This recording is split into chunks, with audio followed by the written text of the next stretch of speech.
बघणार आहोत tally prime plus GST. तर आपल्याला कंपनी क्रिएट करताना ना पहिल्यांदा सिलेक्ट कंपनीचा ऑप्शन आल्यानंतर स्क्रीनवर क्रिएट कंपनीचा ऑप्शन येईल. हे बघा, इथे क्रिएट कंपनीचा ऑप्शन आला. त्यानंतर तिथून आपल्याला न्यू कंपनी क्रिएट करू शकता आपण. त्यामुळं जर आपल्याला कंपनी नेम, बिझनेस नेम टाकायचं, मिनिंग नेम म्हणजे दोन्हीमध्ये फरक काय असतं ते असतं, आणि इनवॉइस प्रिंट म्हणजे आपण काय करू त्यावर हे मिनिंग नेम लिहायचं असतं. ओके, चला आपण तर कंपनी क्रिएट कसं करायचं ते आपण शिकूया. कंपनी क्रिएट करताना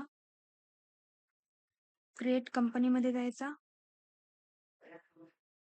आता इथं आपल्याला कंपनी क्रिएट मध्ये काय नाव टाकायचं, एखाद्या कंपनीचं नाव टाकायचं. मिस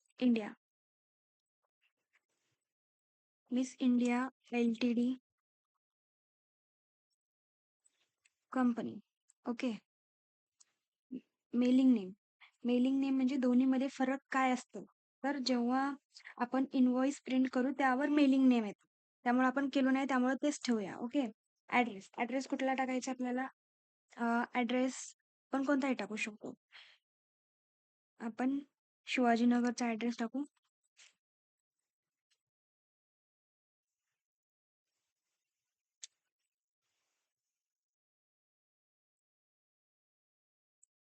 गावठण.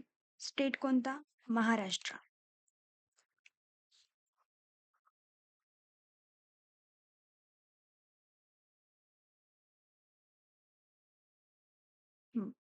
आलं महाराष्ट्र. Country India. पिनकोड काय इथला ते काही टाकायचा.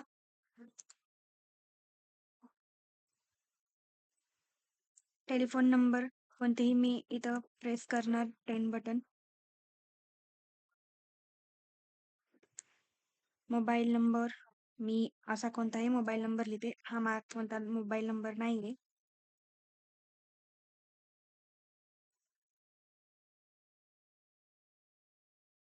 नंतर आहे फॅक्स, ईमेल आपण मनाने काही टाकूया, मिस इंडियाचा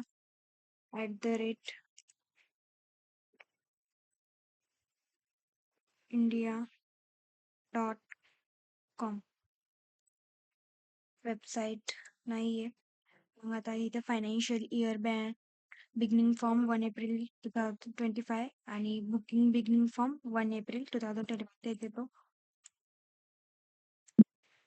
आता आपल्याला इथे एंटर प्रेस करत जायचंय आणि एस प्रेस करायचं. इथं आलं.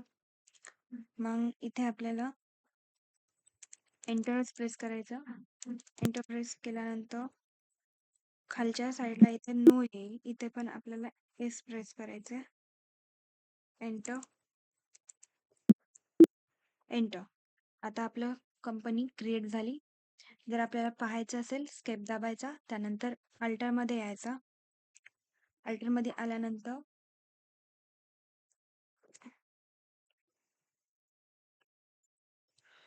एक्सपांड शो मोरची गरज नाही. अल्टरमध्ये आल्यानंतर आपल्याला चेंज कंपनीमध्ये जायचा. जर आपल्याला चेंज करायचं असेल, हे बघा, मिस इंडिया कंपनी आपण जो केलो, पहिले मी नंदिनी LTD कंपनी केले होते, यानंतर मी केले मिस इंडिया, तर आली आपली मिस इंडिया कंपनी. अशा प्रकारे आपण कंपनी क्रिएट करतो. जर तुम्हाला कंपनी क्रिएट करायचं समजलं तर लाईक करा आणि कमेंट करा गाईज.